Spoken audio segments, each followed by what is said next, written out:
Hello বন্ধুরা, তোমরা সবাই কেমন আছো? আশা করছি তোমরা সবাই ভালো আছো।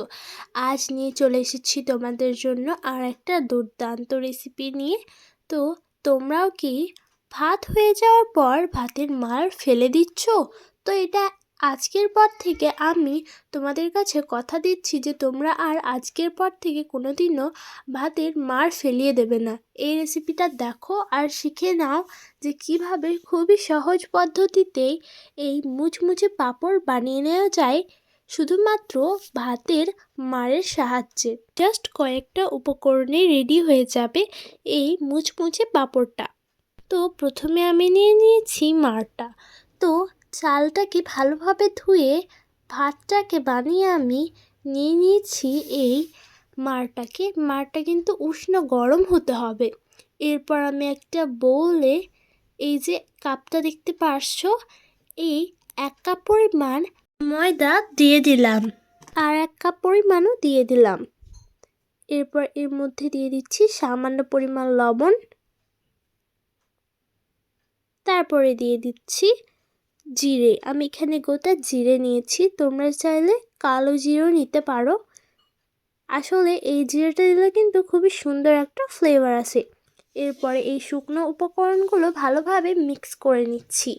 হালকা উষ্ণ ভাতের মাড়টাকে অল্প অল্প করে দিয়ে এটাকে ভালোভাবে মিক্স করে নিতে হবে। শুধুমাত্র মিক্স করে যাও যাতে এই শুকনো উপকরণগুলো একটা পেস্টে পরিণত হয়ে যায়। ঠিক এরকমভাবে অল্প অল্প করে দিয়ে দেখো আমি একটা পেস্টে পরিণত করে নিয়েছি। ঠিক এরকম পেস্ট বানিয়ে নিতে হবে। তারপর আমি এখানে 2টো প্লেট নিয়ে নিয়েছি, এরকম স্টিলের প্লেট নিয়ে নিতে হবে। এরপরে দেখো আমি একটা পাত্রে জল দিয়ে দিয়েছি, জলটাকে কিন্তু ভালোভাবে ফুটিয়ে নিতে হবে। তারপরে যেই পাত্রগুলো দেখিয়েছিলাম সেই পাত্রের মধ্যে আমি একবার তেল ব্রাশ করে নিলাম। তো দেখো ভালোভাবে তেল ব্রাশ করার পর যে পেস্টটা করেছিলাম সেই পেস্টটাকে আমি এই যে একবার ভালোভাবে মিক্স করার পর এর ওপরে দিয়ে দিলাম। অল্প পরিমাণে দিয়ে দিয়েছি, তারপরে এরকমভাবে ঘুরিয়ে নিয়েছি যাতে চারিদিকে ভালোভাবে লেগে যায়। এরপর আমি বসিয়ে দিলাম সেই জলের পাত্রের উপর, তারপরে ওপর থেকে ঢাকা দিয়ে দিলাম। তো আমি 3টে কালারের বানাবো, তাই আমি 3টে পাত্রে এরকমভাবে আলাদা আলাদা করে দিয়ে দিলাম। তারপরে একটা পাত্রে আমি দিয়ে দিচ্ছি রেড ফুড কালার। এরপর এটাকে ভালোভাবে মিক্স করে নিতে হবে।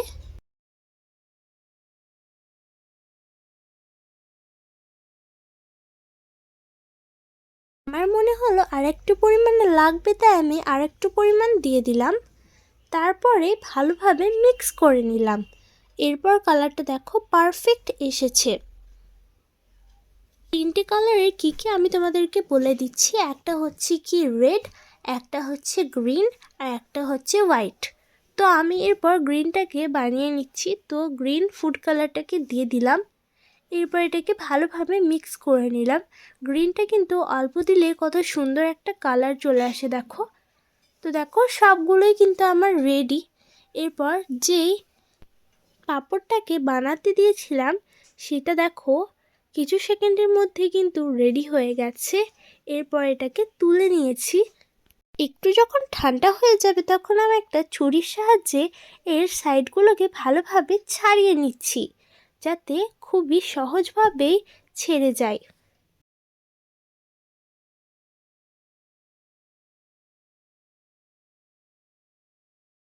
এরপরে দেখো কত সুন্দরভাবে উঠে চলে এলো,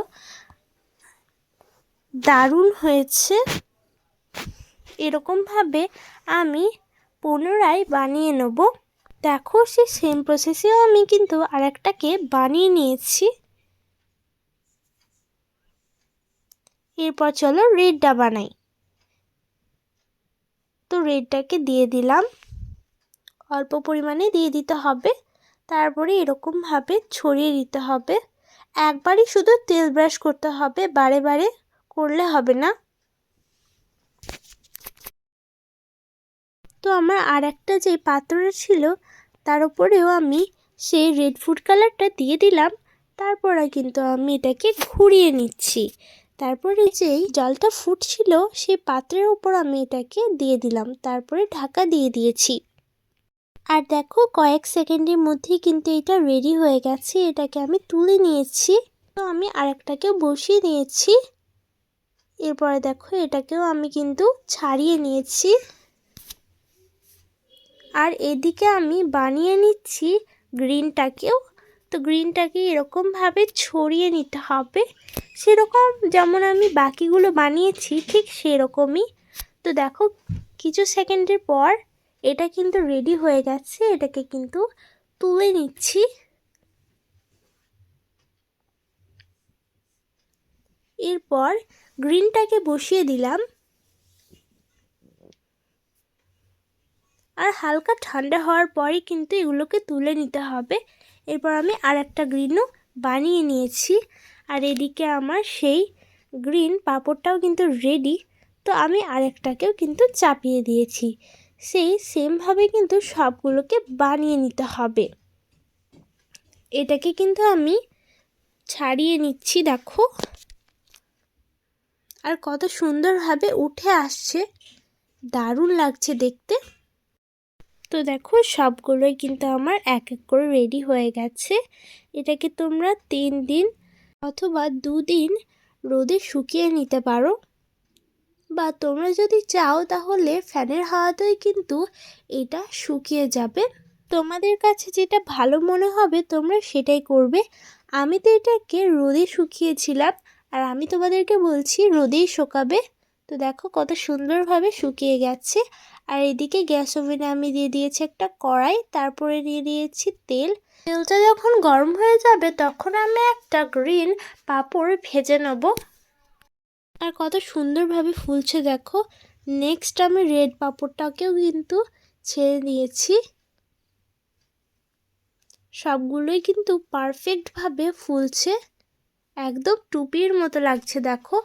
এরপর হোয়াইটটাকেও কিন্তু আমি সেমভাবে ছেঁকে নেব।